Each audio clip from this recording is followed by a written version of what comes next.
तर आमदार फुटण्यावर प्रश्न राऊतांनी सुनील राऊतांना बोलावून घेतलेला आहे। 20 पैकी 27 आमदार फुटतील असा राऊतांनी टोला लगावलाय। तर सुनील राऊत गेले का सोडून असं संजय राऊतांचं मुश्किल वक्तव्य सुद्धा यावेळेला समोर आलंय। तर सगळेच पैशांना विकले जात नाहीत असं संजय राऊत यांनी म्हटलेलं आहे। 20 पैकी 16 आमदार की 13 आमदार असे आकडे सांगितले जाते। नाही 20 पैकी 27 असतील, 20 पैकी 27 असतील। कदाचित परिषदेतले मिळून व सुनील राऊत कुठे आहेत? ते गेले का सोडून?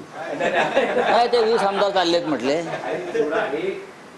नाही सांगतो मी तुम्हाला, अरे हे 20 आमदार आहे, याचे 10 मुंबईतले आहेत, 10 मुंबईतले आहेत, लक्षात घ्या। बघू ना। नाही म्हटले 20 आमदारांपैकी 16 सोडून चाललेत, म्हणजे सुनील कुठे आहेत बघा म्हटलं। नाही सुनील राऊत, वरुण सरदेसाई, आदित्य ठाकरे, तुम्ही यांची नावं घ्याल, संजय पोतनी, सुनील प्रभू, तुम्ही यांची नावं घ्याल। असं नाही आहे बाळांनो, सगळेच पैशाला विकले जात नाही।